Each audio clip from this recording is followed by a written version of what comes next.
Produced by Alight. Ballads of a Cheechako. By Robert W. Service. Note on text.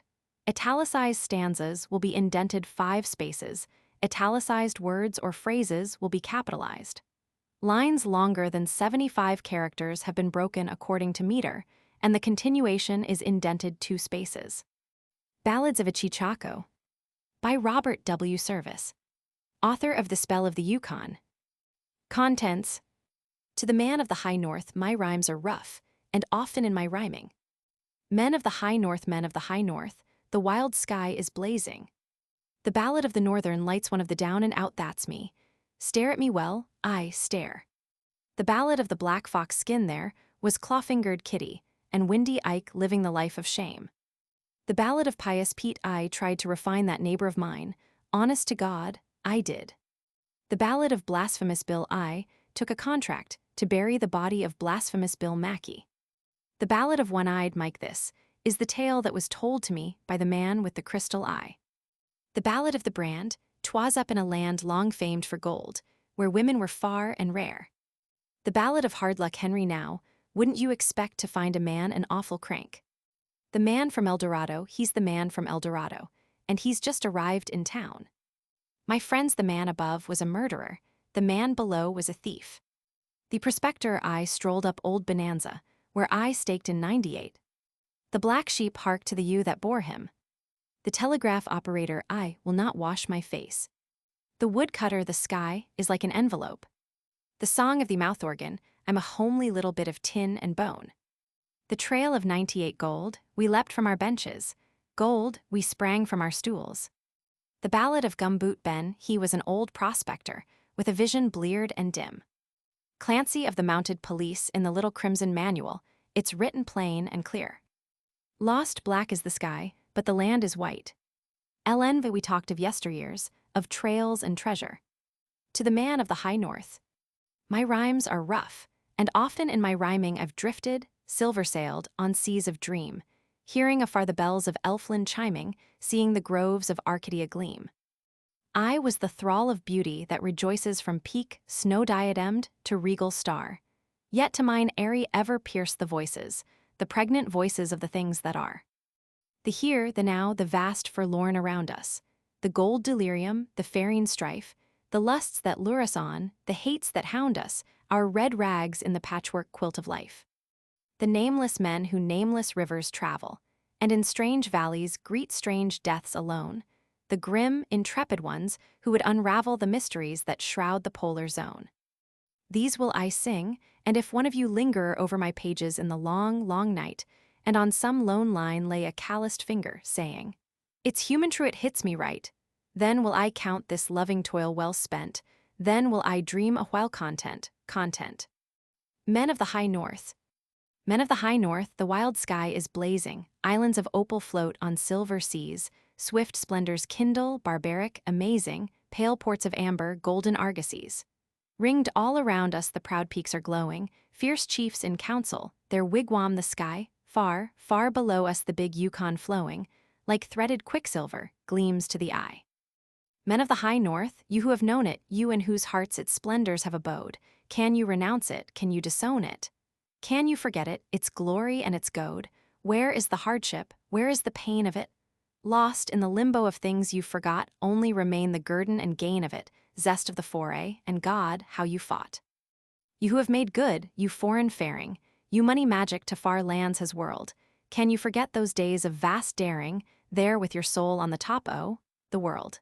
Nights when no peril could keep you awake on spruce boughs you spread for your couch in the snow, taste all your feasts like the beans and the bacon fried at the campfire at 40 below. Can you remember your huskies all going, barking with joy and their brushes in air you in your parka, glad-eyed and glowing, monarch, your subjects the wolf and the bear, monarch, your kingdom unravished and gleaming, mountains your throne, and a river your car, crash of a bull moose to rouse you from dreaming, forest your couch, and your candle a star. You who this faint day the high north is luring unto her vastness, taintlessly sweet, you who are steel-braced, straight-lipped, enduring, dreadless in danger and dire in defeat, honor the high north ever and ever, whether she crown you, or whether she slay, suffer her fury, cherish and love her he who would rule he must learn to obey. Men of the high north, fierce mountains love you, proud rivers leap when you ride on their breast. See, the austere sky, pensive above you, dons all her jewels to smile on your rest. Children of freedom, scornful of frontiers, we who are weaklings honor your worth. Lords of the wilderness, princes of pioneers, let's have a rouse that will ring round the earth. The Ballad of the Northern Lights. One of the down and out, that's me. Stare at me well, I stare, and shrink, say, you wouldn't think that I was a millionaire. Look at my face, it's crimped and gouged, one of them death mask things. Don't seem the sort of man, do I, as might be the pal of kings. Slouching along in smelly rags, a bleary-eyed no-good bum, a knight of the hollow needle, pard, spewed from the sodden slum. Look me all over from head to foot. How much would you think I was worth, a dollar? A dime? A nickel? Why, I'm the wealthiest man on earth. No, don't you think that I'm off my base. You'll sing a different tune if only you'll let me spin my yarn. Come over to this saloon, wet my throat, it's as dry as chalk, and seeing as how it's you, I'll tell the tale of a northern trail, and so help me God, it's true. I'll tell of the howling wilderness and the haggard Arctic heights, of a reckless vow that I made, and how I staked the northern lights. Remember the year of the big stampede and the trail of '98, when the eyes of the world were turned to the north, and the hearts of men elate, hearts of the old daredevil breed thrilled at the wondrous strike, and to every man who could hold a pan came the message, up and hike. Well, I was there with the best of them, and I knew I would not fail. You wouldn't believe it to see me now, but wait till you've heard my tale.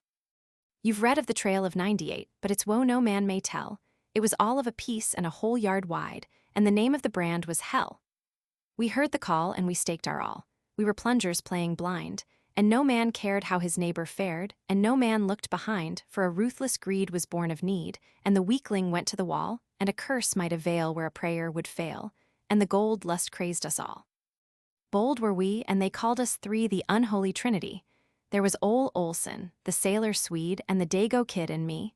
We were the discards of the pack, the foreloopers of unrest, reckless spirits of fierce revolt in the ferment of the West. We were bound to win, and we reveled in the hardships of the way. We staked our ground, and our hopes were crowned, and we hoisted out the pay. We were rich in a day beyond our dreams. It was gold from the grassroots down, but we weren't used to such sudden wealth, and there was the siren town. We were crude and careless frontiersmen, with much in us of the beast. We could bear the famine worthily, but we lost our heads at the feast. The town looked mighty bright to us, with a bunch of dust to spend, and nothing was half too good them days, and everyone was our friend. Whining meant more than mining then, and life was a dizzy whirl, gambling and dropping chunks of gold down the neck of a dance-hall girl. Till we went clean mad, it seems to me, and we squandered our last poke, and we sold our claim, and we found ourselves one bitter morning broke. The Dago Kid, he dreamed a dream of his mother's aunt who died in the dawn light dim. She came to him, and she stood by his bedside, and she said, "Go forth to the highest north till a lonely trail ye find, follow it far and trust your star, and fortune will be kind." But I jeered at him, and then there came the sailor Swede to me, and he said, "I dreamed of my sister's son, who croaked at the age of 3. From the herded dead he sneaked and said, "Seek you an Arctic trail, 'tis pale and grim by the polar rim, but seek and ye shall not fail." And lo, that night I too did dream of my mother's sister's son, and he said to me, "By the Arctic Sea there's a treasure to be won. Follow and follow a lone moose trail till you come to a valley grim on the slope of the lonely watershed that borders the polar brim." Then I woke my pals, and soft we swore by the mystic silver flail. 'Twas the hand of fate, and tomorrow straight we would seek the lone moose trail.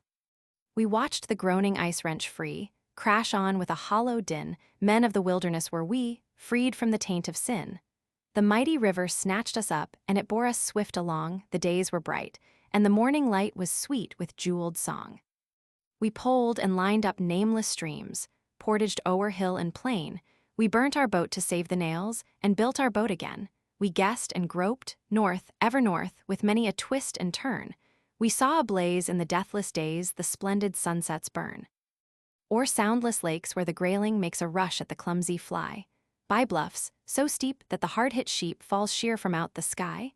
By lilied pools, where the bull moose cools and wallows in huge content. By rocky lairs, where the pig-eyed bears peered at our tiny tent. Through the black canyon's angry foam, we hurled to dreamy bars, and round in a ring the dog-nosed peaks bayed to the mocking stars. Spring and summer and autumn went. The sky had a tallow gleam, yet north and ever north we pressed to the land of our golden dream. So we came at last to a tundra vast and dark and grim and lone, and there was the little lone moose trail, and we knew it for our own. By Muskeg Hollow and Niggerhead it wandered endlessly, sorry of heart and sore of foot, weary men were we. The short-lived sun had a leaden glare, and the darkness came too soon, and stationed there with a solemn stare was the pinched, anemic moon. Silence and silvern solitude till it made you dumbly shrink, and you thought to hear with an outward ear the things you thought to think. Oh, it was wild and weird and wan, and ever in camp o' nights we would watch and watch the silver dance of the mystic northern lights. And soft they danced from the polar sky and swept in primrose haze, and swift they pranced with their silver feet, and pierced with a blinding blaze. They danced a cotillion in the sky. They were rose and silver shod. It was not good for the eyes of Mantoise, a sight for the eyes of God. It made us mad and strange and sad, and the gold whereof we dreamed was all forgot, and our only thought was of the lights that gleamed. Oh, the tundra sponge it was golden brown, and some was a bright blood red, and the reindeer moss gleamed here and there like the tombstones of the dead. And in and out and around about the little trail ran clear, and we hated it with a deadly hate, and we feared with a deadly fear. And the skies of night were alive with light, with a throbbing, thrilling flame amber and rose and violet, opal and gold it came. It swept the sky like a giant scythe, it quivered back to a wedge, argently bright, it cleft the night with a wavy golden edge, pennants of silver waved and streamed, lazy banners unfurled, sudden splendors of sabers gleamed, lightning javelins were hurled. There in our awe we crouched and saw with our wild, uplifted eyes charge and retire the hosts of fire in the battlefield of the skies. But all things come to an end at last, and the muskeg melted away, and frowning down to bar our path a muddle of mountains lay, and a gorge sheared up in granite walls, and the moose trail crept betwixt. 'Twas as if the earth had gaped too far and her stony jaws were fixed. Then the winter fell with a sudden swoop, and the heavy clouds sagged low, and earth and sky were blotted out in a whirl of driving snow. We were climbing up a glacier in the neck of a mountain pass, when the Dago kid slipped down and fell into a deep crevasse. When we got him out, one leg hung limp, and his brow was wreathed with pain, and he says, "'T's badly broken, boys, and I'll never walk again. It's death for all if you linger here, and that's no cursed lie. Go on while the trail is good, and leave me down to die." He raved and swore, but we tended him with our uncouth, clumsy care. The campfire gleamed, and he gazed and dreamed with a fixed and curious stare. Then all at once he grabbed my gun and he put it to his head, and he says, "I'll fix it for you, boys," them are the words he said. So we sewed him up in a canvas sack, and we slung him to a tree, and the stars like needles stabbed our eyes, and woeful men were we. And on we went on our woeful way, wrapped in a daze of dream. And the northern lights in the crystal nights came forth with a mystic gleam. They danced, and they danced the devil dance over the naked snow, and soft they rolled like a tide upshouled with a ceaseless ebb and flow. They rippled green with a wondrous sheen, they fluttered out like a fan, they spread with a blaze of rose-pink rays never yet seen of man.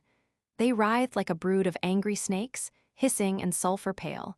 Then swift they changed to a dragon vast, lashing a cloven tail. It seemed to us, as we gazed aloft with an everlasting stare.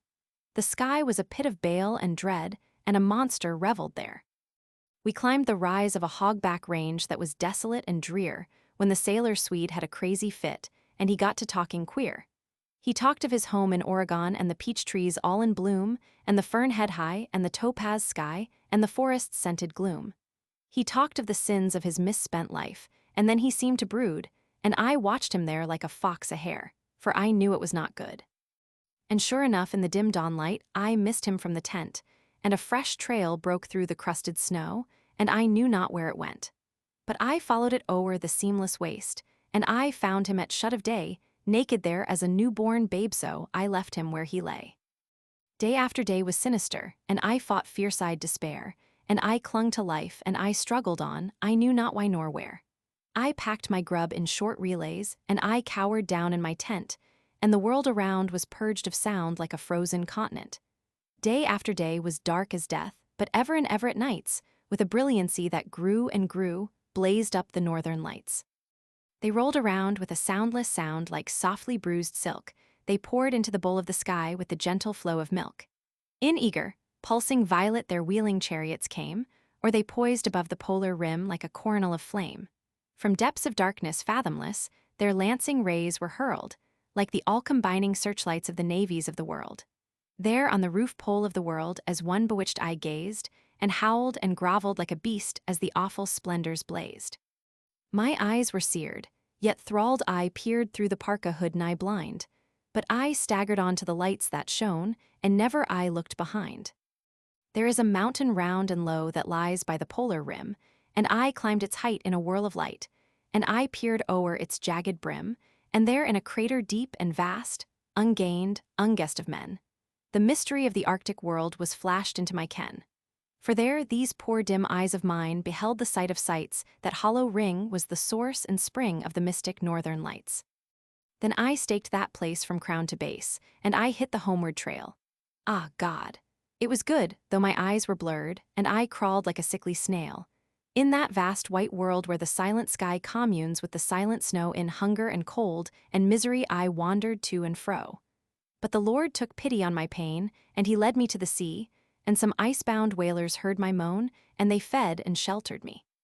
They fed the feeble scarecrow thing that stumbled out of the wild with the ravaged face of a mask of death and the wandering wits of a child craven, cowering bag of bones that once had been a man. They tended me, and they brought me back to the world, and here I am.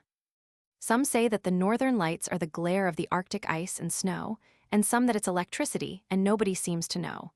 But I'll tell you now, and if I lie, may my lips be stricken dumb. It's a mine of the precious stuff that men call radium.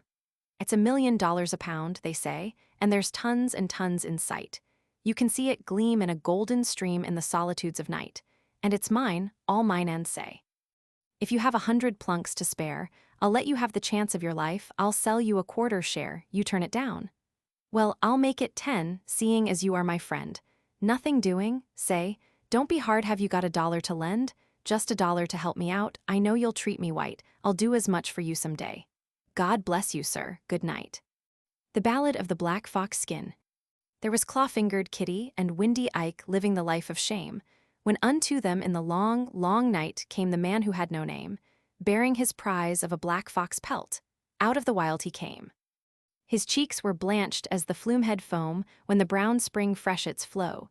Deep in their dark, sin-calcined pits were his somber eyes aglow. They knew him far for the fitful man who spat forth blood on the snow. Did ever you see such a skin?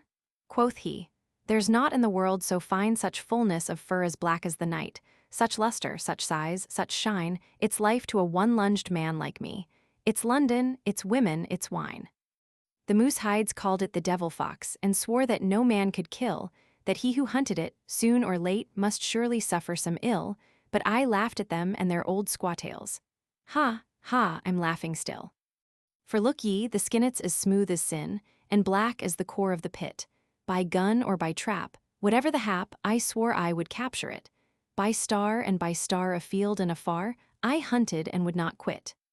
For the devil fox, it was swift and sly, and it seemed to fleer at me. I would wake in fright by the campfire light, hearing its evil glee. Into my dream its eyes would gleam, and its shadow would I see. It sniffed and ran from the ptarmigan I had poisoned to excess.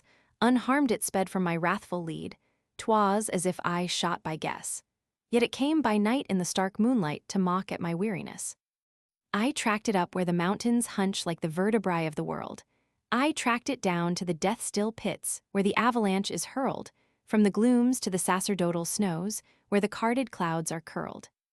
From the vastitudes where the world protrudes through clouds like seas upshoaled, I held its track till it led me back to the land I had left of old, the land I had looted many moons. I was weary and sick and cold.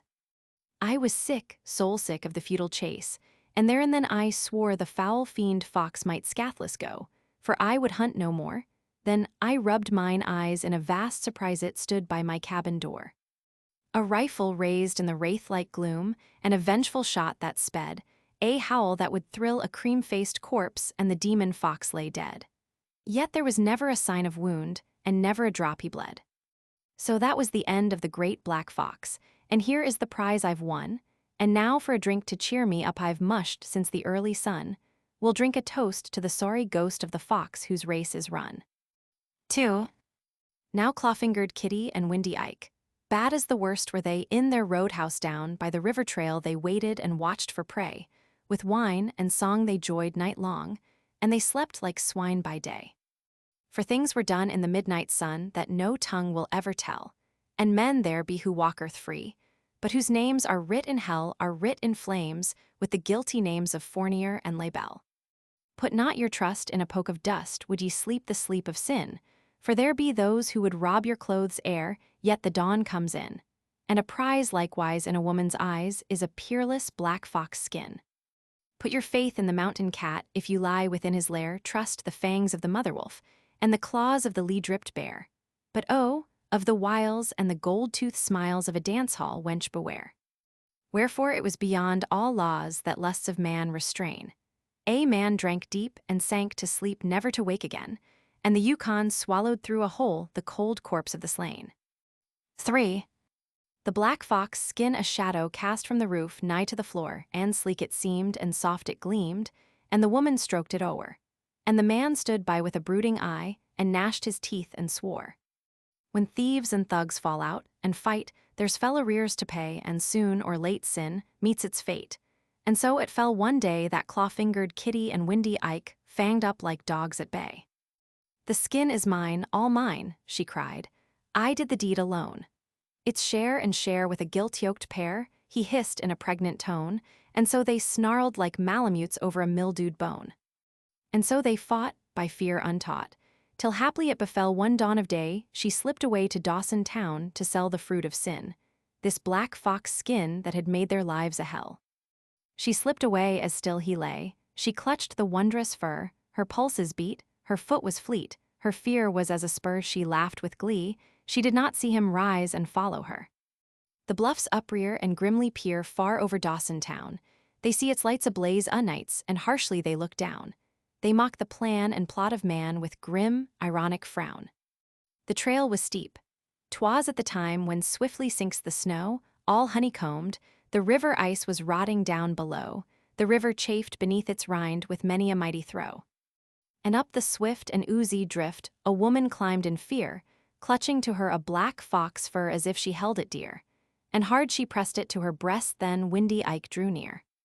She made no moan her heart was stone she read his smiling face, and like a dream flashed all her life's dark horror and disgrace. A moment only with a snarl he hurled her into space. She rolled for nigh 100 feet, she bounded like a ball, from crag to crag she caromed down through snow and timber fall. A hole gaped in the river ice, the spray flashed that was all. A bird sang for the joy of spring, so piercing sweet and frail, and blinding bright the land was dight in gay and glittering mail. And with a wondrous black fox skin, a man slid down the trail. 4. A wedge-faced man there was who ran along the river bank, who stumbled through each drift and slough, and ever slipped and sank, and ever cursed his maker's name, and ever hooch he drank. He traveled like a hunted thing, hard-harried, sore distressed. The old grandmother moon crept out from her cloud-quilted nest. The aged mountains mocked at him in their primeval rest.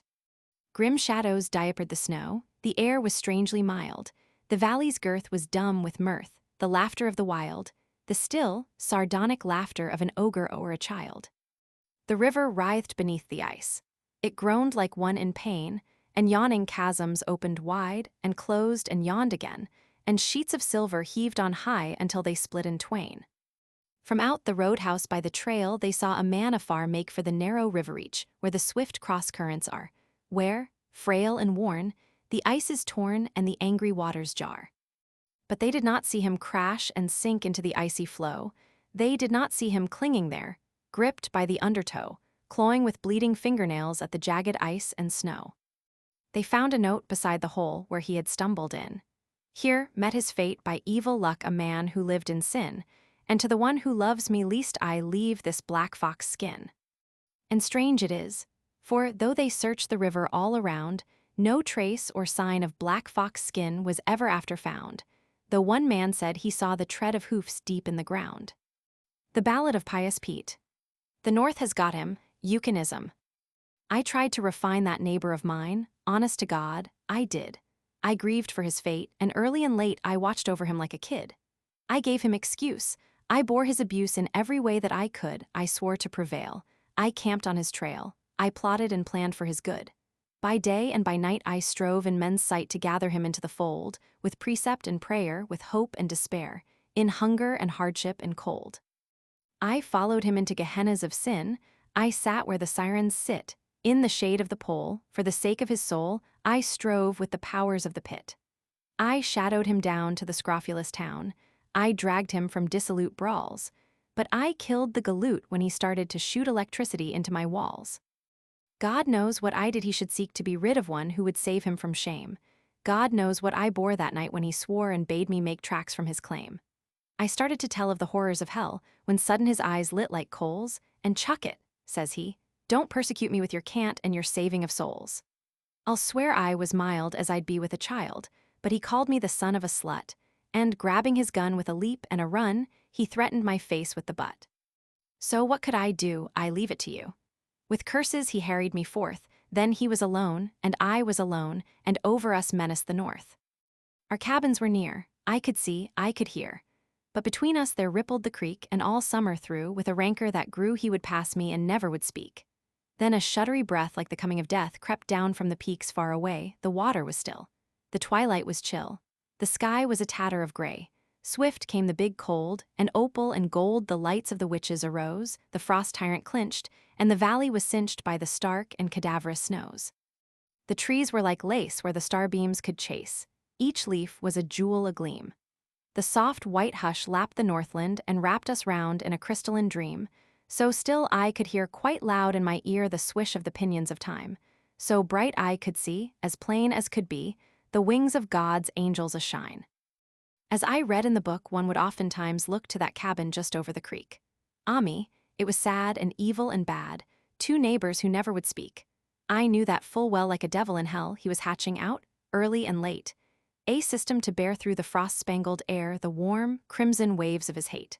I only could peer and shudder, and fear it was ever so ghastly and still, but I knew over there in his lonely despair he was plotting me terrible ill.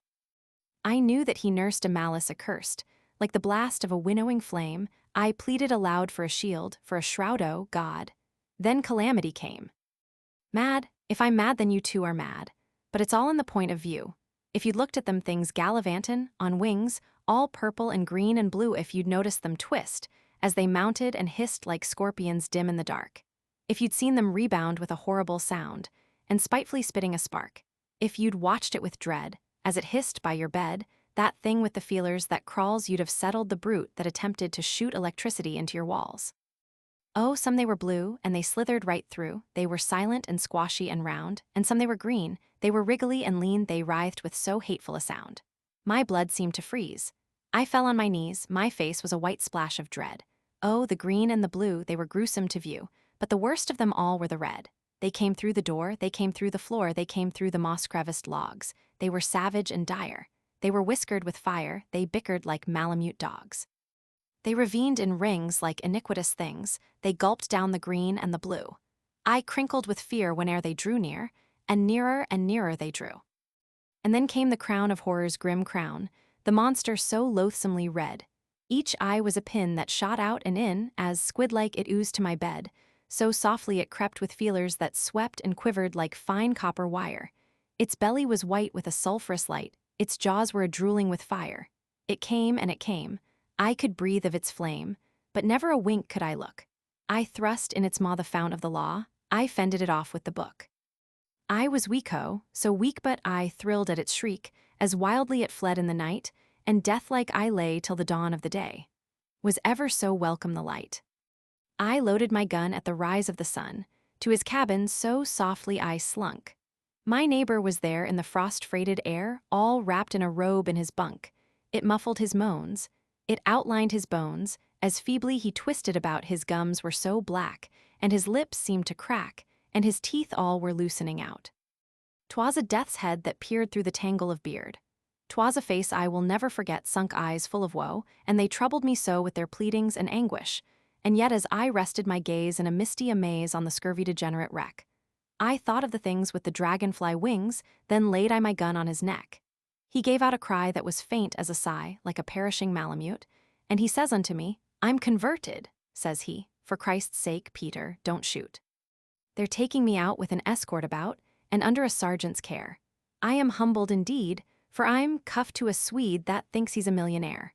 But it's all gospel true what I'm telling to you up there, where the shadow falls that I settled Sam Newt when he started to shoot electricity into my walls. The Ballad of Blasphemous Bill. I took a contract to bury the body of Blasphemous Bill Mackey. Whenever, wherever or whatsoever the manner of death he die, whether he die in the light o' day or under the peak-faced moon, in cabin or dance hall, camp or dive, mucklucks or patent shoon, on velvet tundra or virgin peak, by glacier, drift or draw in muskeg hollow or canyon gloom, by avalanche, fang or claw. By battle, murder or sudden wealth, by pestilence, hooch or lead I swore on the book one would follow and look till I found my tombless dead. For Bill was a dainty kind of cuss, and his mind was mighty sought on a dinky patch with flowers and grass in a civilized boneyard lot, and where he died or how he died, it didn't matter a damn so long as he had a grave with frills and a tombstone epigram.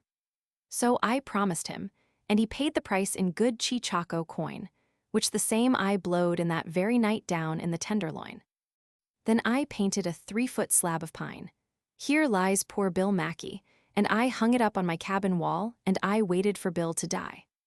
Years passed away, and at last one day came a squaw with a story strange of a long-deserted line of traps way back of the Bighorn Range, of a little hut by the Great Divide, and a white man stiff and still, lying there by his lonesome self, and I figured it must be Bill. So I thought of the contract I'd made with him, and I took down from the shelf the swell black box with the silver plate he'd picked out for himself, and I packed it full of grub and hooch, and I slung it on the sleigh, then I harnessed up my team of dogs and was off at dawn of day. You know what it's like in the Yukon wild when it's 69 below, when the iceworms wriggle their purple heads through the crust of the pale blue snow, when the pine trees crack like little guns in the silence of the wood, and the icicles hang down like tusks under the parka hood when the stovepipe smoke breaks sudden off, and the sky is weirdly lit, and the careless feel of a bit of steel burns like a red-hot spit. When the mercury is a frozen ball, and the frost fiend stalks to kill well, it was just like that day when I set out to look for Bill. Oh, the awful hush that seemed to crush me down on every hand, as I blundered blind with a trail to find through that blank and bitter land, half-dazed, half-crazed in the winter wild, with its grim heartbreaking woes, and the ruthless strife for a grip on life that only the sourdough knows. North by the compass, north I pressed. River and peak and plain passed like a dream I slept to lose and I waked to dream again. River and plain and mighty peak end who could stand unawed, as their summits blazed, he could stand undazed at the foot of the throne of God. North I north through a land accursed, shunned by the scouring brutes, and all I heard was my own harsh word and the whine of the malamutes till at last I came to a cabin squat, built in the side of a hill. And I burst in the door, and there on the floor, frozen to death, lay Bill. Ice, white ice like a winding sheet, sheathing each smoke-grimed wall ice on the stovepipe, ice on the bed, ice gleaming over all, sparkling ice on the dead man's chest, glittering ice in his hair, ice on his fingers, ice in his heart, ice in his glassy stare, hard as a log and trussed like a frog with his arms and legs outspread. I gazed at the coffin I'd brought for him, and I gazed at the gruesome dead, and at last I spoke. Bill liked his joke. But still, gall darn his eyes, a man had ought to consider his mates in the way he goes and dies. Have you ever stood in an Arctic hut in the shadow of the pole, with a little coffin 6x3 and a grief you can't control? Have you ever sat by a frozen corpse that looks at you with a grin, and that seems to say, you may try all day, but you'll never jam me in? I'm not a man of the quitting kind, but I never felt so blue as I sat there gazing at that stiff and studying what I'd do. Then I rose and I kicked off the husky dogs that were nosing roundabout, and I lit a roaring fire in the stove, and I started to thaw Bill out. Well, I thawed and thawed for 13 days, but it didn't seem no good. His arms and legs stuck out like pegs, as if they was made of wood, till at last I said, it ain't no use he's froze too hard to thaw, he's obstinate, and he won't lie straight, so I guess I got to saw. So I sawed off poor Bill's arms and legs, and I laid him snug and straight in the little coffin he picked hisself, with the dinky silver plate. And I came nigh near to shedding a tear as I nailed him safely down. Then I stowed him away in my Yukon sleigh, and I started back to town. So I buried him as the contract was in a narrow grave and deep, and there he's waiting the great cleanup, when the judgment sluice heads sweep. And I smoke my pipe and I meditate in the light of the midnight sun, and sometimes I wonder if they was, the awful things I done. And as I sit and the parson talks, expounding of the law, I often think of poor old Ballad, how hard he was to saw. The Ballad of One-Eyed Mike. This is the tale that was told to me by the man with the crystal eye, as I smoked my pipe in the campfire light. And the glories swept the sky, as the north lights gleamed and curved and streamed, and the bottle of hooch was dry. A man once aimed that my life be shamed, and wrought me a deathly wrong. I vowed one day I would well repay, but the heft of his hate was strong. He thonged me east and he thonged me west. He harried me back and forth, till I fled in fright from his peerless spite to the bleak, bald-headed north. And there I lay, and for many a day I hatched plan after plan, for a golden haul of the wherewithal to crush and to kill my man, and there I strove, and there I clove through the drift of icy streams, and there I fought, and there I sought for the paystreak of my dreams. So 20 years, with their hopes and fears and smiles and tears and such, went by and left me long bereft of hope of the Midas touch, about as fat as a chancel rat, and lo, despite my will, in the weary fight I had clean lost sight of the man I sought to kill. 'Twas so far away, that evil day when I prayed to the Prince of Gloom for the savage strength and the sullen length of life to work his doom. Nor sign nor word had I seen or heard, and it happed so long ago. My youth was gone and my memory wan, and I willed it even so. It fell one night in the waning light by the Yukon's oily flow. I smoked and sat as I marveled at the sky's port-winey glow, till it paled away to an absinthe gray, and the river seemed to shrink, all wobbly flakes and wriggling snakes and goblin eyes a-wink. 'Twas weird to see, and it wildered me in a queer, hypnotic dream, till I saw a spot like an inky blot come floating down the stream. It bobbed and swung. It sheered and hung. It romped round in a ring. It seemed to play in a tricksome way. It sure was a merry thing. In freakish flights, strange oily lights came fluttering round its head. Like butterflies of a monster size then, I knew it for the dead. Its face was rubbed and slicked and scrubbed as smooth as a shaven pate. In the silver snakes that the water makes it gleamed like a dinner plate. It gurgled near, and clear and large it grew. It stood upright in a ring of light, and it looked me through and through. It weltered round with a woozy sound, and ere I could retreat, with the witless roll of a sodden soul it wont into my feet.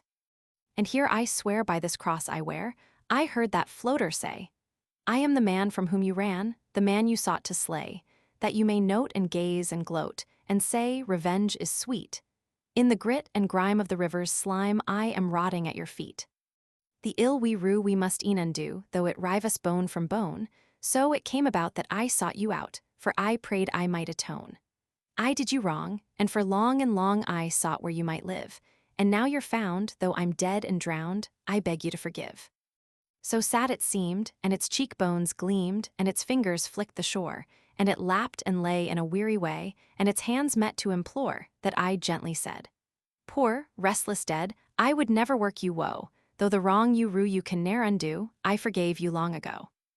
Then, wonder-wise, I rubbed my eyes and I woke from a horrid dream. The moon rode high in the naked sky, and something bobbed in the stream.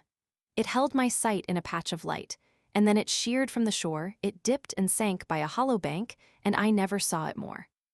This was the tale he told to me, that man so warped and gray, ere he slept and dreamed, and the campfire gleamed in his eye in a wolfish way, that crystal eye that raked the sky in the weird auroral ray. The Ballad of the Brand. 'Twas up in a land long famed for gold, where women were far and rare. Tellus, the smith, had taken to wife a maiden amazingly fair. Tellus, the brawny worker in iron, hairy and heavy of hand, saw her and loved her and bore her away from the tribe of a southern land, deeming her worthy to queen his home and mother him little ones, that the name of Tellus, the master smith, might live in his stalwart sons. Now there was little of law in the land, and evil doings were rife, And every man who joyed in his home guarded the fame of his wife, for there were those of the silver tongue and the honeyed art to beguile, who would cozen the heart from a woman's breast and damn her soul with a smile. And there were women too quick to heed a look or a whispered word, and once in a while a man was slain, and the ire of the king was stirred. So far and wide he proclaimed his wrath, and this was the law he willed, that whosoever killeth a man, even shall he be killed. Now Tellus the smith, he trusted his wife, his heart was empty of fear. High on the hill was the gleam of their hearth, a beacon of love and cheer. High on the hill they builded their bower, where the broom and the bracken meet, under a grave of oaks it was, hushed and drowsily sweet. Here he enshrined her, his dearest saint, his idol, the light of his eye, her kisses rested upon his lips as brushes a butterfly. The weight of her arms around his neck was light as the thistle down, and sweetly she studied to win his smile, and gently she mocked his frown. And when at the close of the dusty day his clangorous toil was done, she hastened to meet him down the way, all lit by the amber sun. Their dovecot gleamed in the golden light. A temple of stainless love, like the hanging cup of a big blue flower, was the topaz sky above. The roses and lilies yearned to her, as swift through their throng she pressed, a little white, fragile, fluttering thing that lay like a child on his breast. Then the heart of Tellus, the smith, was proud, and sang for the joy of life. And there, in the bronzing summertide, he thanked the gods for his wife. Now there was one called Philo, a scribe, a man of exquisite grace carved like the god Apollo in limb, fair as Adonis in face, eager and winning in manner, full of such radiant charm, womenkind fought for his favor and loved to their uttermost harm. Such was his craft and his knowledge, such was his skill at the game, never was woman could flout him, so be he plotted her shame. And so he drank deep of pleasure, and then it fell on a day he gazed on the wife of Tellus and marked her out for his prey. Tellus the smith was merry, and the time of the year it was June, so he said to his stalwart helpers, "Shut down the forge at noon, go ye enjoy in the sunshine, rest in the coolth of the grove, drift on the dreamy river, every man with his love." Then to himself, "Oh, beloved, sweet will be your surprise, today will we sport like children, laugh in each other's eyes, weave gay garlands of poppies, crown each other with flowers, pull plump carp from the lilies, rifle the ferny bowers. Today with feasting and gladness, the wine of Cyprus will flow. Today is the day we were wedded only a 12-month ago." The larks trilled high in the heavens, his heart was lyric with joy, he plucked a posy of lilies, he sped like a lovesick boy. He stole up the velvety pathway, his cottage was sun-steeped and still, vines honeysuckled the window. Softly he peeped o'er the sill. The lilies dropped from his fingers, devils were choking his breath, rigid with horror, he stiffened. Ghastly his face was as death. Like a nun whose faith in the Virgin is met with a prurient jibe, he shrank twas the wife of his bosom in the arms of Philo, the scribe. Tellus went back to his smithy. He reeled like a drunken man, his heart was riven with anguish. His brain was brooding a plan. Straight to his anvil he hurried, started his furnace aglow, heated his iron, and shaped it with savage and masterful blow. Sparks showered over and round him. Swiftly under his hand there, at last, it was finished, a hideous and infamous brand. That night the wife of his bosom, the light of joy in her eyes, kissed him with words of rapture. But he knew that her words were lies. Never was she so beguiling, never so merry of speech, for passion ripens a woman as the sunshine ripens a peach. He clenched his teeth into silence. He yielded up to her lure, though he knew that her breasts were heaving from the fire of her paramour. "Tomorrow," he said. Tomorrow he wove her hair in a strand, twisted it round his fingers, and smiled as he thought of the brand. The morrow was come, and Tellus swiftly stole up the hill. Butterflies drowsed in the noon heat. Coverts were sun-steeped and still. Softly he patted the pathway unto the porch, and within heard he the low laugh of dalliance, heard he the rapture of sin. Knew he her eyes were mystic with light that no man should see, no man kindle and joy in, no man on earth save he, and never for him would it kindle. The bloodlust surged in his brain, through the senseless stone could he see them, wanton and warily fain, horrible. Heaven he sought for, gained it and gloried and fell it was sudden headlong into the nethermost hell. Was this he, Tellus, this marble? Tellus, not dreaming a dream, sharp-edged as a javelin, was that a woman's scream? Was it a door that shattered shell-like under his blow? Was it his saint, that strumpet, disheveled and cowering low? Was it her lover, that wild thing, that twisted and gouged and tore? Was it a man he was crushing, whose head he beat on the floor, laughing the while at its weakness, till sudden he stayed his hand, through the red ring of his madness flamed the thought of the brand. Then bound he the naked Philo with thongs that cut in the flesh, And the wife of his bosom, fear-frantic, he gagged with a silken mesh, choking her screams into silence, bound her down by the hair, dragged her lover unto her under her frenzied stare. In the heat of the hearth-fire embers he heated the hideous brand, twisting her fingers open, he forced its haft in her hand. He pressed it downward and downward. She felt the living flesh sear, she saw the throe of her lover. She heard the scream of his fear. Once, twice, and thrice he forced her, heedless of prayer, and shriek once on the forehead of Philo, twice in the soft of his cheek. Then, for the thing was finished, he said to the woman, "See how you have branded your lover. Now will I let him go free." He severed the thongs that bound him, laughing. Revenge is sweet, and Philo, sobbing in anguish, feebly rose to his feet. The man who was fair as Apollo, godlike in woman's sight, hideous now as a satyr, fled to the pity of night. Then came they before the judgment seat, and thus spoke the Lord of the land. He who seeketh his neighbor's wife shall suffer the doom of the brand. Brutish and bold on his brow be it stamped, deep in his cheek let it sear, that every man may look on his shame, and shudder and sicken and fear. He shall hear their mock in the marketplace, their fleering jibe at the feast. He shall seek the caves and the shroud of night, and the fellowship of the beast. Outcast forever from homes of men, far and far shall he roam. Such be the doom, sadder than death, of him who shameth a home. The Ballad of Hard Luck Henry. Now wouldn't you expect to find a man an awful crank that staked out nigh 300 claims, and everyone a blank, that's followed every fool stampede, and seen the rise and fall of camps where men got gold in chunks, and he got none at all. That's prospected a bit of ground, and sold it for a song to see it yield a fortune to some fool that came along. That sunk a dozen bedrock holes, and not a speck in sight, yet sees them take 1,000,000 from the claims to left and right. Now aren't things like that enough to drive a man to booze? But Hard Luck Smith was who to prove he knew the way to lose. 'Twas in the fall of 1904 leap year I've heard them say, when Hard Luck came to Hunker Creek and took a hillside lay, and lo, as if to make amends for all the feudal past, late in the year he struck it rich, the real pay streak at last. The riffles of his sluicing box were choked with speckled earth, and night and day he worked that lay for all that he was worth. And when in chill December's gloom his lucky lease expired, he found that he had made a stake as big as he desired. One day, while meditating on the waywardness of fate, he felt the ache of lonely man to find a fitting mate. A petticoated pard to cheer his solitary life, a woman with soft, soothing ways, a confidant, a wife. And while he cooked his supper on his little Yukon stove, he wished that he had staked a claim in love's rich treasure trove, when suddenly he paused and held aloft a Yukon egg, for there in penciled letters was the magic name of Peg. You know these Yukon eggs of ours, some pink, some green, some blue, $1 per, assorted tints, assorted flavors too. The supercilious Cheechako might designate them high, but one acquires a taste for them and likes them by and by. Well, Hard Luck Henry took this egg and held it to the light, and there was more faint penciling that sorely taxed his sight.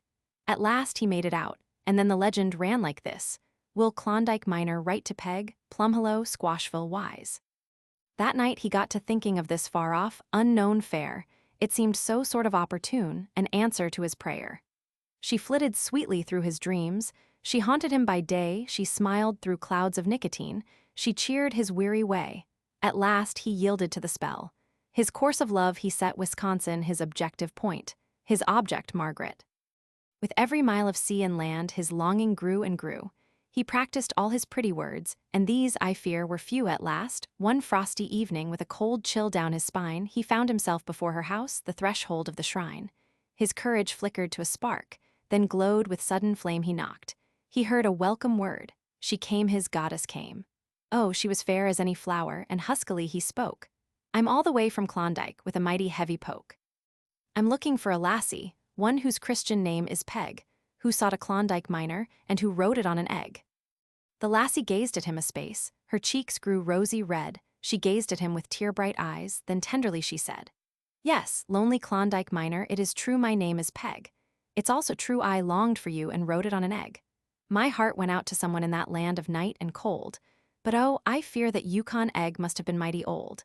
I waited long, I hoped and feared. You should have come before. I've been a wedded woman now for 18 months or more. I'm sorry, since you've come so far, you ain't the one that wins, but won't you take a step inside, I'll let you see the twins. The man from El Dorado. He's the man from El Dorado, and he's just arrived in town in moccasins and oily buckskin shirt. He's gaunt as any Indian, and pretty nigh as brown he's greasy, and he smells of sweat and dirt. He sports a crop of whiskers that would shame a healthy hog. Hard work has racked his joints and stooped his back. He slops along the sidewalk followed by his yellow dog, but he's got a bunch of gold dust in his sack. He seems a little wistful as he blinks at all the lights, and maybe he is thinking of his claim and the dark and dwarfish cabin where he lay and dreamed at nights. Thank God, he'll never see the place again. Where he lived on tinned tomatoes, beef embalmed and sourdough bread, on rusty beans and bacon furred with mold. His stomach's out of kilter and his system full of lead, but it's over, and his poke is full of gold. He has panted at the windlass, he has loaded in the drift, he has pounded at the face of oozy clay. He has taxed himself to sickness, dark and damp and double shift. He has labored like a demon night and day. And now, praise God, it's over, and he seems to breathe again of new-mown hay, the warm, wet, friendly loam. He sees a snowy orchard in a green and dimpling plain, and a little vine-clad cottage and its home. 2. He's the man from El Dorado, and he's had a bite and sup, and he's met in with a drouthy friend or two. He's cached away his gold dust, but he's sort of bucking up. So he's kept enough tonight to see him through. His eye is bright and genial. His tongue no longer lags. His heart is brimming o'er with joy and mirth. He may be far from savory. He may be clad in rags, but tonight he feels as if he owns the earth. Says he, "Boys, here is where the shaggy north and I will shake.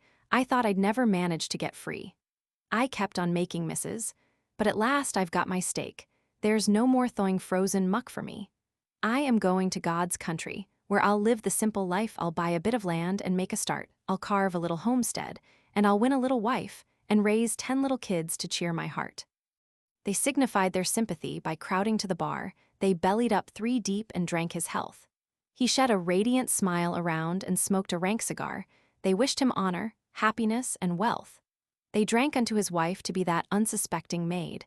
They drank unto his children half a score. And when they got through drinking very tenderly, they laid the man from El Dorado on the floor. 3. He's the man from El Dorado, and he's only starting in to cultivate a $1,000 jag. His poke is full of gold dust, and his heart is full of sin, and he's dancing with a girl called Muckluck Mag. She's as light as any fairy. She's as pretty as a peach. She's mistress of the witchcraft to beguile. There's sunshine in her manner, there is music in her speech, and there's concentrated honey in her smile. Oh, the fever of the dance hall and the glitter and the shine, the beauty and the jewels and the whirl, the madness of the music, the rapture of the wine. The languorous allurement of a girl, she is like a lost Madonna. He is gaunt, unkempt, and grim, but she fondles him and gazes in his eyes. Her kisses seek his heavy lips, and soon it seems to him he has staked a little claim in paradise. "Who's for a juicy two-step?" cries the master of the floor. The music throbs with soft, seductive beat. There's glitter, guilt, and gladness. There are pretty girls galore. There's a woolly man with moccasins on feet. They know they've got him going. He is buying wine for all. They crowd around as buzzards at a feast. Then when his poke is empty, they boost him from the hall and spurn him in the gutter like a beast. He's the man from El Dorado, and he's painting red the town behind. He leaves a trail of yellow dust. In a whirl of senseless riot, he is ramping up and down. There's nothing checks his madness and his lust. And soon the word is passed around, it travels like a flame. They fight to clutch his hand and call him friend. The chevaliers of lost repute, the dames of sorry fame, then comes the grim awakening, the end. 4. He's the man from El Dorado, and he gives a grand affair. There's feasting, dancing, wine without restraint. The smooth bow brummels of the bar, the pharaoh men, are there. The tin horns and purveyors of red paint, the sleek and painted women, their predacious eyes aglow. Sure Klondike City never saw the like. Then Muckluck Mag proposed the toast. The giver of the show, the live sport that ever hit the pike. The live one rises to his feet. He stammers to reply, and then there comes before his muddled brain a vision of green vastitudes beneath an April sky, and clover pastures drenched with silver rain. He knows that it can never be, that he is down and out. Life leers at him with foul and fetid breath, and then amid the revelry, the song and cheer and shout, he suddenly grows grim and cold as death.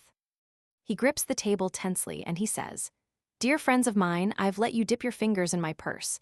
I've crammed you at my table, and I've drowned you in my wine, and I've little left to give you but my curse. I've failed supremely in my plans. It's rather late to whine. My poke is mighty weazened up and small. I thank you each for coming here. The happiness is mine, and now, you thieves and harlots, take it all. He twists the thong from off his poke. He swings it o'er his head. The nuggets fall around their feet like grain. They rattle over roof and wall. They scatter, roll, and spread. The dust is like a shower of golden rain. The guests a moment stand aghast, then grovel on the floor. They fight and snarl and claw like beasts of prey, and then, as everybody grabbed and everybody swore, the man from El Dorado slipped away. 5. He's the man from El Dorado, and they found him stiff and dead, half covered by the freezing ooze and dirt. A clotted colt was in his hand, a hole was in his head, and he wore an old and oily buckskin shirt. His eyes were fixed and horrible, as one who hails the end. The frost had set him rigid as a log. And there, half lying on his breast, his last and only friend, there crouched and whined a mangy yellow dog. My friends. The man above was a murderer, the man below was a thief, and I lay there in the bunk between, ailing beyond belief, a weary armful of skin and bone, wasted with pain and grief. My feet were froze, and the lifeless toes were purple and green and gray. The little flesh that clung to my bones, you could punch it in holes like clay. The skin on my gums was a sullen black and slowly peeling away. I was sure enough in a direful fix, and often I wondered why they did not take the chance that was left and leave me alone to die, or finish me off with a dose of dope. So utterly lost was I. But no, they brewed me the green spruce tea and nursed me there like a child. And the homicide, he was good to me and bathed my sores and smiled. And the thief, he starved that I might be fed, and his eyes were kind and mild. Yet they were woefully wicked men, and often at night in pain I heard the murderer speak of his deed and dream it over again. I heard the poor thief sorrowing for the dead self he had slain. I'll never forget that bitter dawn, so evil, askew, and gray, when they wrapped me round in the skins of beasts, and they bore me to a sleigh, and we started out with the nearest post 100 miles away. I'll never forget the trail they broke, with its tense, unuttered woe, and the crunch, crunch, crunch as their snowshoes sank through the crust of the hollow snow, and my breath would fail, and every beat of my heart was like a blow. And oftentimes I would die the death, yet wake up to life anew. The sun would be all ablaze on the waste, and the sky a blighting blue, and the tears would rise in my snow-blind eyes and furrow my cheeks like dew. And the camps we made when their strength outplayed, and the day was pinched and wan, and oh, the joy of that blessed halt, and how I did dread the dawn, and how I hated the weary men who rose and dragged me on. And oh, how I begged to rest the snow was so sweet a shroud, and oh, how I cried when they urged me on, cried and cursed them aloud. Yet on they strained, all racked and pained, and sorely their backs were bowed. And then it was all like a lurid dream, and I prayed for a swift release from the ruthless ones who would not leave me to die alone in peace, till I wakened up, and I found myself at the post of the mounted police. And there was my friend the murderer, and there was my friend the thief, with bracelets of steel around their wrists, and wicked beyond belief. But when they come to God's judgment seat, may I be allowed the brief. The prospector. I strolled up old Bonanza, where I staked in '98, a purpose to revisit the old claim. I kept thinking mighty sadly of the funny ways of fate, and the lads who once were with me in the game. Poor boys, they're down and outers, and there's scarcely one today can show a dozen colors in his poke. And me, I'm still prospecting, old and battered, gaunt and gray, and I'm looking for a grub stake, and I'm broke. I strolled up old Bonanza.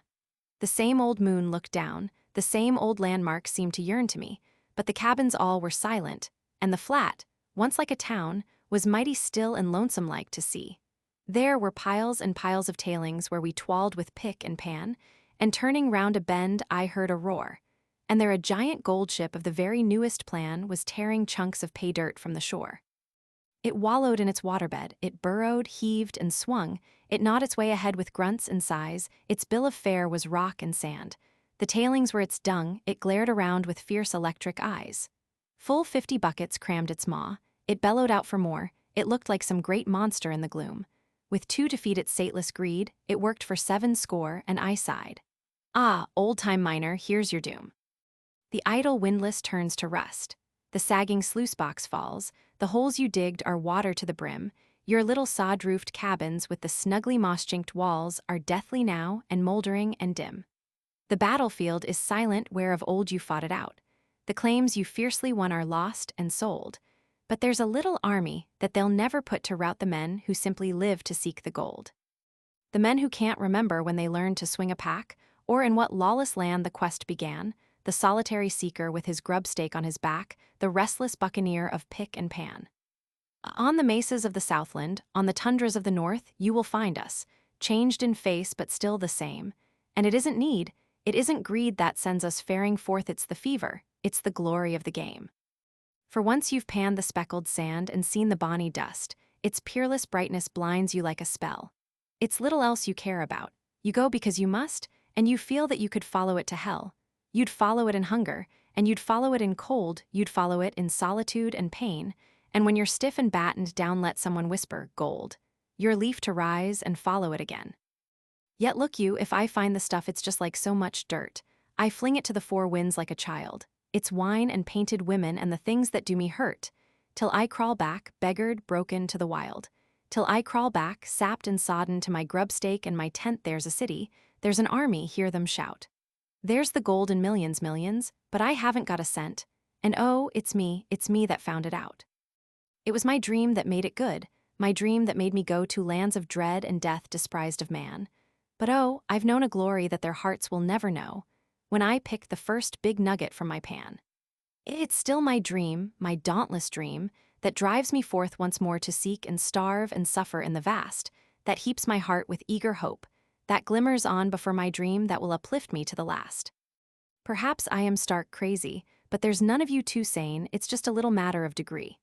My hobby is to hunt out gold. It's fortressed in my brain, it's life and love and wife and home to me. And I'll strike it, yes, I'll strike it. I've a hunch I cannot fail. I've a vision, I've a prompting, I've a call. I hear the horse stampeding of an army on my trail to the last, the greatest gold camp of them all. Beyond the shark-tooth ranges sawing savage at the sky, there's a lowering land no white man ever struck. There's gold in millions, and I'll find it if I die, and I'm going there once more to try my luck. Maybe I'll fail, what matter?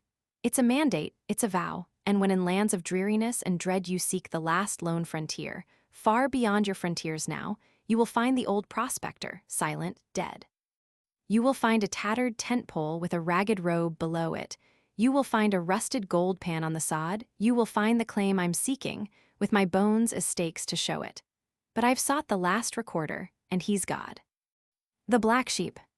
The aristocratic ne'er-do-well in Canada frequently finds his way into the ranks of the Royal Northwest Mounted Police. Extract. Hark to the ewe that bore him. What has mudded the strain? Never his brothers before him showed the hint of a stain.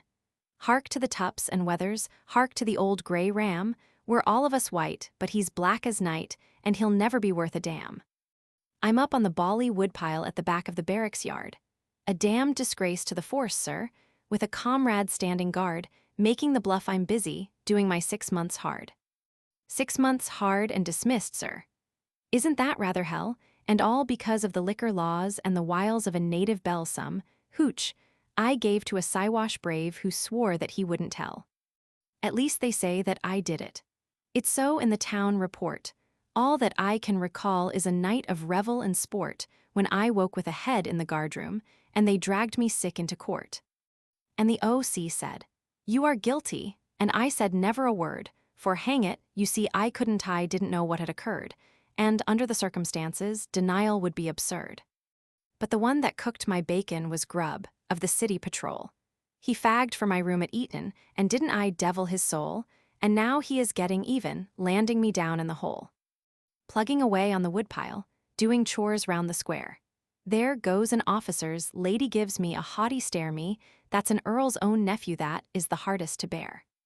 To think of the poor old mater awaiting her prodigal son, though I broke her heart with my folly, I was always the white-haired one. That fatted calf that they're cooking will surely be overdone. I'll go back and yarn to the bishop, I'll dance with the village belle, I'll hand round tea to the ladies, and everything will be well. Where I have been won't matter. What I have seen I won't tell. I'll soar to their ken like a comet. They'll see me with never a stain, but will they reform me? Far from it. We pay for our pleasure with pain, but the dog will return to his vomit, the hog to his wallow again. I've chewed on the rind of creation, and bitter I've tasted the same, stacked up against hell and damnation. I've managed to stay in the game, I've had my moments of sorrow. I've had my seasons of shame. That's past. When one's nature's a cracked one, it's too jolly hard to mend, so long as the road is level, so long as I've cash to spend. Bound to go to the devil, and it's all the same in the end. The bugle is sounding for stables, the men troop off through the gloom, and orderly laying the tables sings in the bright mess room. I'll wash in the prison bucket and brush with the prison broom. I'll lie in my cell and listen. I'll wish that I couldn't hear the laugh and the chaff of the fellows swigging the canteen beer, the nasal tone of the gramophone playing the bandolier. And it seems to me, though it's misty, that night of the flowing bowl, that the man who potlatched the whiskey and landed me into the hole was Grub, that unmerciful bounder, Grub, of the city patrol. The telegraph operator. I will not wash my face, I will not brush my hair, I pig around the place there's nobody to care. Nothing but rock and tree, nothing but wood and stone, oh, God, it's hell to be alone, alone, alone. Snow peaks and deep-gashed draws corral me in a ring. I feel as if I was the only living thing on all this blighted earth, and so I froust and shrink, and crouching by my hearth I hear the thoughts I think. I think of all I miss, the boys I used to know, the girls I used to kiss, the coin I used to blow, the bars I used to haunt, the racket and the row, the beers I didn't want. I wish I had 'em now. Day after day the same, only a little worse, no one to grouch or blame, oh, for a loving curse, oh, in the night I fear. Haunted by nameless things, just for a voice to cheer, just for a hand that clings. Faintly as from a star voices come o'er the line, voices of ghosts afar, not in this world of mine. Lives in whose loom I grope, words in whose weft I hear, eager the thrill of hope, awful the chill of fear. I'm thinking out aloud, I reckon that is bad. The snow is like a shroud, maybe I'm going mad. Say, wouldn't that be tough? This awful hush that hugs and chokes one is enough to make a man go bugs. There's not a thing to do, I cannot sleep at night. No wonder I'm so blue, oh, for a friendly fight. The din and rush of strife, a music hall aglow, a crowd, a city life, dear God, I miss it so.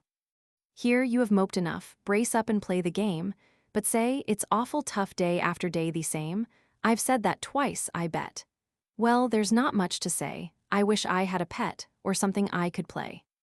Cheer up, don't get so glum and sick of everything. The worst is yet to come, God help you till the spring.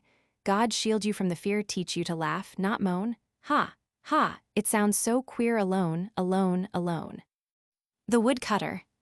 The sky is like an envelope, one of those blue official things, and sealing it to mock our hope. The moon, a silver wafer, clings. What shall we find when death gives leave to read our sentence or reprieve? I'm holding it down on God's scrap pile, up on the fag end of earth, o'er me a menace of mountains. A river that grits at my feet, face to face with my soul self, weighing my life at its worth, wondering what I was made for, here in my last retreat. Last, ah yes, it's the finish. Have ever you heard a man cry? Sobs that rake him and rend him right from the base of the chest. That's how I've cried, oh so often, and now that my tears are dry, I sit in the desolate quiet and wait for the infinite rest. Rest, well, it's restful around me. It's quiet clean to the core. The mountains pose in their ermine, in golden the hills are clad, the big, blue, silt-freighted Yukon seethes by my cabin door, and I think it's only the river that keeps me from going mad. By day it's a ruthless monster, a callous, insatiate thing with oily bubble and eddy, with sudden swirling of breast. By night it's a writhing titan, sullenly murmuring, ever and ever goaded, and ever crying for rest. It cries for its human tribute, but me it will never drown. I've learned the lore of my river obeys me well. I hew and I launch my cordwood and raft it to Dawson town, where wood means wine and women, and, incidentally, hell. Hell and the anguish thereafter. Here, as I sit alone, I'd give the life I have left me to lighten some load of care. The bitterest part of the bitter is being denied to atone. Lips that have mocked at heaven lend themselves ill to prayer. Impotent as a beetle pierced on the needle of fate, a wretch in a cosmic death cell, peaks for my prison bars. Whelmed by a world stupendous, lonely and listless I wait, drowned in a sea of silence, strewn with confetti of stars. See, from far up the valley a rapier pierces the night, the white surtray of a steamer. Swiftly, serenely it nears, a proud, white, alien presence, a glittering galley of light, confident, poised, triumphant, freighted with hopes and fears. I look as one looks on a vision. I see it pulsating by, I glimpse joy-radiant faces, I hear the thresh of the wheel. Hoof-like my heart beats a moment, then silence swoops from the sky, darkness is piled upon darkness. God only knows how I feel. Maybe you've seen me sometimes. Maybe you've pitied me then the lonely waif of the wood camp, here by my cabin door. Someday you'll look and see not. Futile and outcast of men I shall be far from your pity, resting forevermore. My life was a problem in ciphers, a weary and profitless sum. Slipshod and stupid I worked it, dazed by negation and doubt. Ciphers the total confronts me. Oh, death, with thy moistened thumbs stoop like a petulant schoolboy, wipe me forever out. The Song of the Mouth Organ. With apologies to the singer of the Song of the Banjo.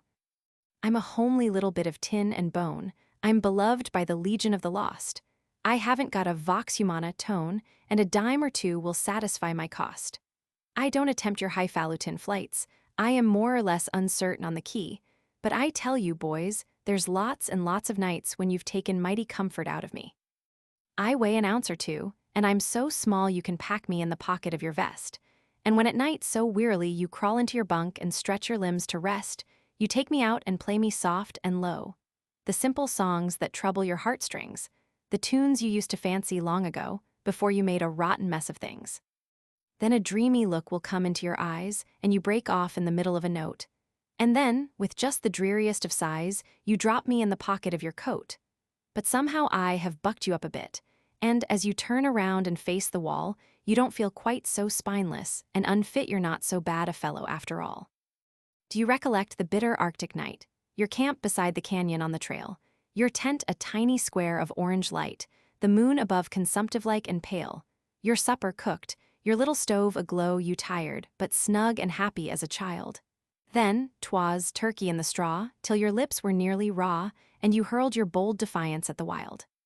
Do you recollect the flashing, lashing pain, the gulf of humid blackness overhead, the lightning making rapiers of the rain, the cattle horns like candles of the dead, you sitting on your bronco there alone in your slicker, saddle sore and sick with cold? Do you think the silent herd did not hear the mockingbird, or relish silver threads among the gold? Do you recollect the wild Magellan coast, the headwinds and the icy, roaring seas, the nights you thought that everything was lost, the days you twalled in water to your knees, the frozen ratlins shrieking in the gale, the hissing steeps and gulfs of livid foam, when you cheered your messmates 9 with Ben Bolt and Clementine and Dixieland and Seeing Nellie Home? Let the jammy banjo voice the younger son, who waits for his remittance to arrive. I represent the grimy, gritty one, who sweats his bones to keep himself alive, who's up against the real thing from his birth, whose heritage is hard and bitter toil. I voice the weary, smeary ones of earth, the helots of the sea and of the soil. I'm the Steinway of strange mischief and mischance.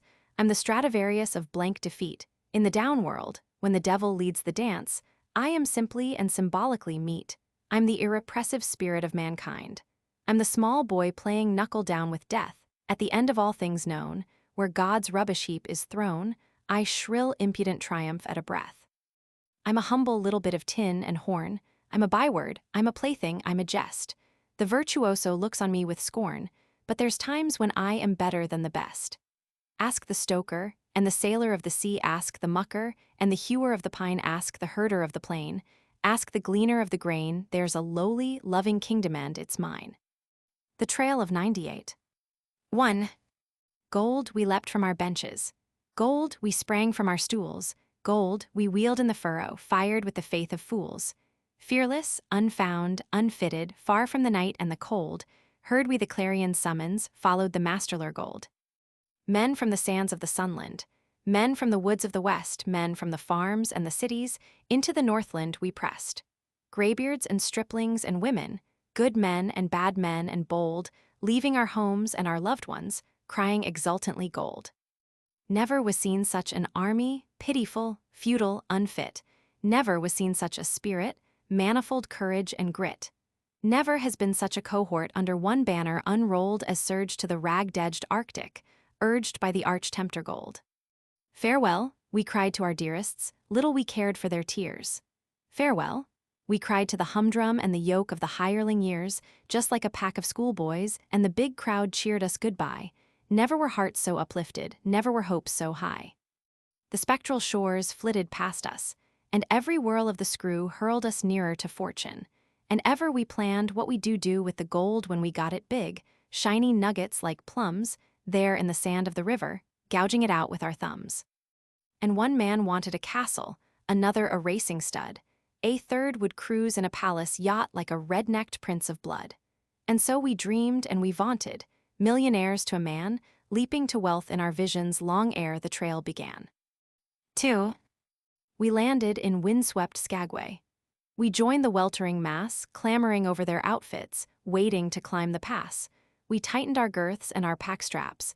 We linked on the human chain, struggling up to the summit where every step was a pain. Gone was the joy of our faces, grim and haggard and pale. The heedless mirth of the shipboard was changed to the care of the trail. We flung ourselves in the struggle, packing our grub in relays, step by step to the summit in the bale of the winter days. Floundering deep in the sumpholes, stumbling out again, crying with cold and weakness, crazy with fear and pain. Then from the depths of our travail, ere our spirits were broke, grim, tenacious, and savage, the lust of the trail awoke. Klondike or bust, rang the slogan, every man for his own. Oh, how we flogged the horses, staggering skin and bone. Oh, how we cursed their weakness, anguish they could not tell, breaking their hearts in our passion, lashing them on till they fell. For grub meant gold to our thinking, and all that could walk must pack. The sheep for the shambles stumbled, each with a load on its back. And even the swine were burdened, and grunted and squealed and rolled, and men went mad in the moment, huskily clamoring, gold. Oh, we were brutes and devils. Goaded by lust and fear, our eyes were strained to the summit. The weaklings dropped to the rear, falling in heaps by the trail side, heartbroken, limp, and wan. But the gaps closed up in an instant, and heedless the chain went on. Never will I forget it, there on the mountain face ant-like, men with their burdens, clinging in icy space dogged, determined and dauntless, cruel and callous and cold, cursing, blaspheming, reviling, and ever that battle cry gold. Thus twalled we, the army of fortune, in hunger and hope and despair, till glacier, mountain and forest vanished, and radiantly fair there at our feet lay Lake Bennett, and down to its welcome we ran. The trail of the land was over, the trail of the water began. 3. We built our boats and we launched them. Never has been such a fleet, a packing case for a bottom, a mackinaw for a sheet. Shapeless, grotesque, lopsided, flimsy, makeshift, and crude, each man after his fashion builded as best he could. Each man worked like a demon, as prow to rudder we raced. The winds of the wild cried, hurry! The voice of the waters, haste! We hated those driving before us. We dreaded those pressing behind. We cursed the slow current that bore us. We prayed to the god of the wind. Spring, and the hillsides flourished, vivid in jeweled green spring. And our heart's blood nourished envy and hatred and spleen. Little cared we for the spring birth. Much cared we to get on stake in the great white channel, stake ere the best be gone. The greed of the gold possessed us. Pity and love were forgot, covetous visions obsessed us. Brother with brother fought, partner with partner wrangled, each one claiming his due wrangled and halved their outfits, sawing their boats in two. Thuswise we voyaged Lake Bennett, Tagish, then Windy Arm, sinister, savage and baleful, boding us hate and harm. Many a scow was shattered there on that iron shore, many a heart was broken straining at sweep and oar. We roused Lake Marsh with a chorus, we drifted many a mile, there was the canyon before us gave like its dark defile. The shores swept faster and faster. The river narrowed to wrath, waters that hissed disaster reared upright in our path. Beneath us the green tumult churning, above us the cavernous gloom, around us, swift twisting and turning, the black, sullen walls of a tomb. We spun like a chip in a mill race, our hearts hammered under the test. Then oh, the relief on each chill face. We soared into sunlight and rest. Hand sought for hand on the instant. Cried we, our troubles are o'er.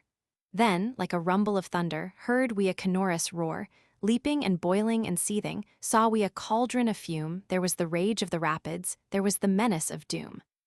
The river springs like a racer, sweeps through a gash in the rock, butts at the boulder-ribbed bottom, staggers and rears at the shock, leaps like a terrified monster, writhes in its fury and pain, then with the crash of a demon springs to the onset again. Dared we that ravening terror?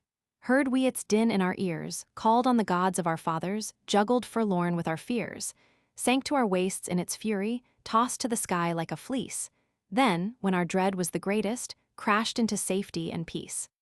But what of the others that followed, losing their boats by the score? Well could we see them and hear them, strung down that desolate shore. What of the poor souls that perished? Little of them shall be set on to the golden valley, pause not to bury the dead. Then there were days of drifting, breezes soft as a sigh, night trailed her robe of jewels over the floor of the sky. The moonlit stream was a python, silver, sinuous, vast, that writhed on a shroud of velvet. Well, it was done at last. There were the tents of Dawson, there the scar of the slide, swiftly we poled o'er the shallows, swiftly leapt o'er the side. Fires fringed the mouth of Bonanza. Sunset gilded the dome, the test of the trail was over, thank God, we were home. The Ballad of Gumboot Bend. He was an old prospector with a vision bleared and dim. He asked me for a grubstake, and the same I gave to him. He hinted of a hidden trove, and when I made so bold to question his veracity, this is the tale he told. I do not seek the copper streak, nor yet the yellow dust. I am not fain for sake of gain to irk the frozen crust. Let fellows gross find gilded dross, far other is my mark. Oh, gentle youth, this is the truth, I go to seek the ark. I prospected the pelly bed, I prospected the white. The Nordenskjold for love of gold I piked from morn till night. Afar and near for many a year I led the wild stampede, until I guessed that all my quest was vanity and greed. Then came I to a land I knew no man had ever seen, a haggard land, forlornly spanned by mountains lank and lean. The Nietzsche said 'twas full of dread, of smoke and fiery breath, and no man dare put foot in there for fear of pain and death. But I was made all unafraid, so, careless and alone, day after day I made my way into that land unknown. Night after night by campfire light I crouched in lonely thought. Oh, gentle youth, this is the truth, I knew not what I sought. I rose at dawn, I wandered on. 'Tis somewhat fine and grand to be alone and hold your own in God's vast awesome land, come woe or weal. 'Tis fine to feel 100 miles between the trails you dare and pathways where the feet of men have been. And so it fell on me a spell of wanderlust was cast. The land was still and strange and chill, and cavernous and vast, and sad and dead, and dull as lead. The valleys sought the snows, and far and wide on every side the ashen peaks arose. The moon was like a silent spike that pierced the sky right through.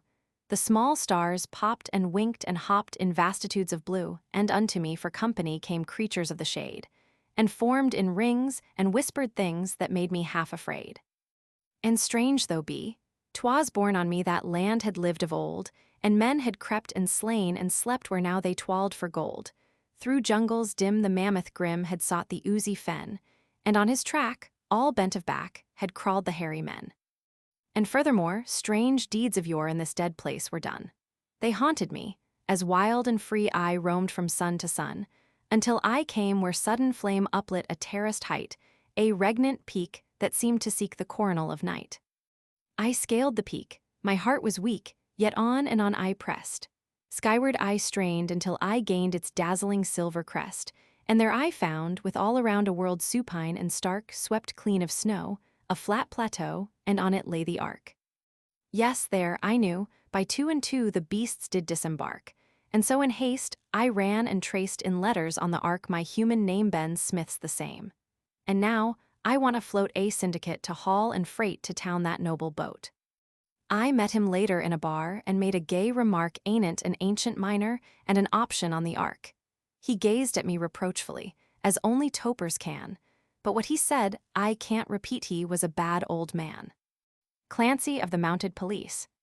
In the little crimson manual, it's written plain and clear that who would wear the scarlet coat shall say goodbye to fear, shall be a guardian of the right. A sleuth hound of the trail in the little crimson manual, there's no such word as fail shall follow on though heavens fall, or hell's top turrets freeze, half round the world, if need there be, on bleeding hands and knees. It's duty, duty, first and last, the crimson manual saith. The scarlet rider makes reply. It's duty to the death. And so they sweep the solitudes, free men from all the earth, and so they sentinel the woods, the wilds that know their worth. And so they scour the startled plains and mock at hurt and pain, and read their crimson manual, and find their duty plain. Knights of the lists of unrenown, born of the frontier's need, disdainful of the spoken word, exultant in the deed, unconscious heroes of the waste, proud players of the game, props of the power behind the throne, upholders of the name. For thus the great white chief hath said, in all my lands be peace. And to maintain his word, he gave his west the scarlet police. Livid-lipped was the valley, still as the grave of God, misty shadows of mountain thinned into mists of cloud. Corpse-like and stark was the land, with a quiet that crushed and awed, and the stars of the weird subarctic glimmered over its shroud. Deep in the trench of the valley, two men stationed the post, Seymour and Clancy the reckless, fresh from the long patrol, Seymour, the sergeant, and Clancy, who made his boast he could cinch like a bronco the Northland, and cling to the prongs of the pole. Two lone men on detachment, standing for law on the trail, undismayed in the vastness, wise with the wisdom of old out of the night, hailed a half-breed telling a pitiful tale. White man starving and crazy on the banks of the Nordenskjold. Up sprang the red-haired Clancy, lean and eager of eye loaded the long toboggan, strapped each dog at its post, whirled his lash at the leader. Then, with a whoop and a cry, into the great white silence faded away like a ghost. The clouds were a misty shadow, the hills were a shadowy mist. Sunless, voiceless, and pulseless, the day was a dream of woe. Through the ice rifts the river smoked and bubbled and hissed. Behind was a trail fresh broken, in front the untrodden snow. Ahead of the dogs plowed Clancy, haloed by steaming breath, through peril of open water, through ache of insensate cold, up rivers wantonly winding in a land affianced to death, till he came to a cowering cabin on the banks of the Nordenskjold. Then Clancy loosed his revolver, and he strode through the open door, and there was the man he sought for, crouching beside the fire. The hair of his beard was singeing, the frost on his back was hoar, and ever he crooned and chanted as if he never would tire. I panned in the shiny sand, and I sniped on the river bar. But I know, that it's down below that the golden treasures are, so I'll wait and wait till the floods abate, and I'll sink a shaft once more, and I'd like to bet that I'll go home yet with a brass band playing before. He was nigh as thin as a sliver, and he whined like a moose-hide cur. So Clancy clothed him and nursed him as a mother nurses a child, lifted him on the toboggan, wrapped him in robes of fur, then with the dog sore straining started to face the wild. Said the wild, I will crush this Clancy, so fearless and insolent, for him will I loose my fury, and blind and buffet and beat, pile up my snows to stay him. Then, when his strength is spent, leap on him from my ambush and crush him under my feet. Him will I wring with my silence, compass him with my cold closer, and closer clutch him unto mine icy breast, buffet him with my blizzards, deep in my snows enfold, claiming his life as my tribute, giving my wolves the rest. Clancy crawled through the vastness. O'er him the hate of the wild, full on his face fell the blizzard. Cheering his huskies he ran, fighting, fierce-hearted and tireless, snows that drifted and piled, with ever and ever behind him singing the crazy man. Sing hey, sing ho, for the ice and snow, and a heart that's ever merry let us trim and square with a lover's care. For why should a man be sorry? A grave deep, deep, with the moon a-peep, a grave in the frozen mold. Sing hey, sing ho, for the winds that blow, and a grave deep down in the ice and snow, a grave in the land of gold. Day after day of darkness, the whirl of the seething snows, day after day of blindness, the swoop of the stinging blast, on through a blur of fury, the swing of staggering blows, on through a world of turmoil, empty, inane, and vast. Night with its writhing storm whirl, night despairingly black, night with its hours of terror, numb and endlessly long, night with its weary waiting, fighting the shadows back, and ever the crouching madman singing his crazy song. Cold with its creeping terror, cold with its sudden clinch, cold so utter you wonder if 'twill ever again be warm, Clancy grinned as he shuddered. Surely it isn't a cinch being wet nurse to a loony in the teeth of an Arctic storm. The blizzard passed and the dawn broke, knife-edged and crystal clear. The sky was a blue-domed iceberg, sunshine outlawed away ever by snowslide and ice rip haunted and hovered the fear, ever the wild malignant poised and panted to slay. The lead dog freezes in harness cut him out of the team. The lung of the wheel dogs bleeding shoot him and let him lie on and on with the others lash them until they scream. Pull for your lives, you devils. On, to halt is to die. There in the frozen vastness Clancy fought with his foes, the ache of the stiffened fingers, the cut of the snowshoe thong, cheeks black raw through the hood flap, eyes that tingled and closed, and ever to urge and cheer him quavered the madman's song. Colder it grew and colder, till the last heat left the earth. And there in the great stark stillness the bale fires glinted and gleamed, and the wild all around exulted and shook with a devilish mirth, and life was far and forgotten, the ghost of a joy once dreamed. Death, and one who defied it, a man of the mounted police, fought it there to a standstill long after hope was gone, grinned through his bitter anguish, fought without let or cease, suffering, straining, striving, stumbling, struggling on. Till the dogs lay down in their traces, and rose and staggered and fell, till the eyes of him dimmed with shadows, and the trail was so hard to see, till the wild howled out triumphant, and the world was a frozen hell. Then said Constable Clancy, "I guess that it's up to me." Far down the trail they saw him, and his hands they were blanched like bone, his face was a blackened horror, from his eyelids the salt rheum ran, his feet he was lifting strangely, as if they were made of stone. But safe in his arms and sleeping he carried the crazy man. So Clancy got into barracks, and the boys made rather a scene, and the O.C. called him a hero, and was nice as a man could be.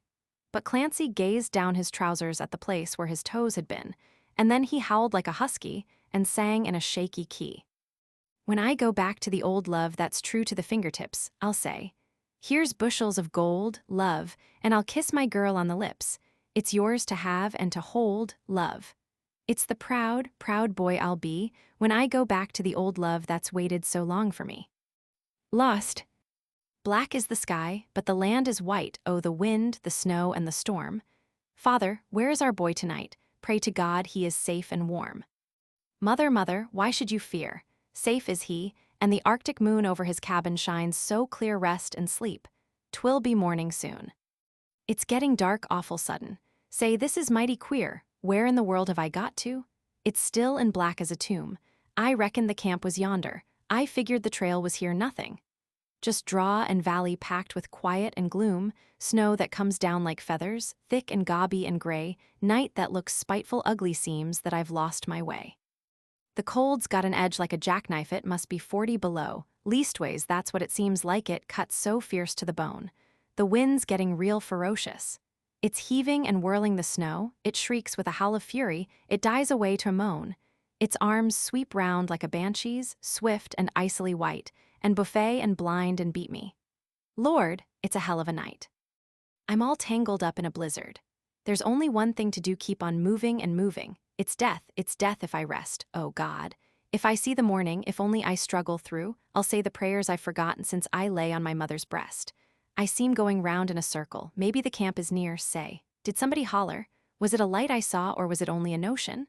I'll shout, and maybe they'll hear no. The wind only drowns me shout till my throat is raw. The boys are all round the campfire wondering when I'll be back. They'll soon be starting to seek me, they'll scarcely wait for the light. What will they find, I wonder, when they come to the end of my track, a hand stuck out of a snowdrift, frozen and stiff and white? That's what they'll strike, I reckon. That's how they'll find their pard, a pie-faced corpse in a snowbank. Curse you, don't be a fool, play the game to the finish. Bet on your very last card, nerve yourself for the struggle. Oh, you coward, keep cool. I'm going to lick this blizzard, I'm going to live the night. It can't down me with its bluster, I'm not the kind to be beat. On hands and knees will I bucket, with every breath will I fight, it's life that I fight for, never it seems so sweet. I know that my face is frozen, my hands are numb-like and dead, but oh, my feet keep moving, heavy and hard and slow. They're trying to kill me, the night that's black overhead, the wind that cuts like a razor, the whipcord lash of the snow. Keep a-moving, don't stumble, you fool, curse this snow that's a-piling a purpose to block my way. It's heavy as gold in the rocker, it's white and fleecy as wool. It's soft as a bed of feathers, it's warm as a stack of hay. Curse on my feet that slip so, my poor tired, stumbling feet, I guess they're a job for the surgeon. They feel so queer-like to lift, I'll rest them just for a momento. But to rest is sweet. The awful wind cannot get me, deep, deep down in the drift. Father, a bitter cry I heard, out of the night so dark and wild. Why is my heart so strangely stirred? 'Twas like the voice of our erring child. Mother, mother, you only heard a waterfowl in the locked lagoon out of the night, a wounded bird rest and sleep. 'Twill be morning soon. Who is it talks of sleeping? I'll swear that somebody shook me hard by the arm for a moment, but how on earth could it be? See how my feet are moving awfully funny, they look moving as if they belonged to a someone that wasn't me. The wind down the night's long alley bowls me down like a pin, I stagger and fall and stagger, crawl arm deep in the snow. Beaten back to my corner, how can I hope to win? And there is the blizzard waiting to give me the knockout blow. Oh, I'm so warm and sleepy, no more hunger and pain, just to rest for a moment, was ever rest such a joy? Ha, what was that? I'll swear it, somebody shook me again, somebody seemed to whisper. Fight to the last, my boy.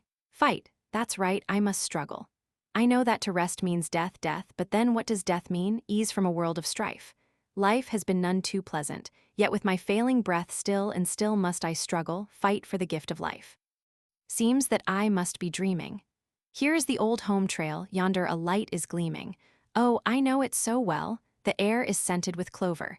The cattle wait by the rail, father is through with the milking, there goes the supper bell. Mother, your boy is crying, out in the night and cold. Let me in and forgive me, I'll never be bad anymore. I'm oh so sick and so sorry. Please, dear mother, don't scold, it's just your boy and he wants you. Mother, open the door. Father, father, I saw a face pressed just now to the window pane. Oh, it gazed for a moment's space, wild and wan, and was gone again.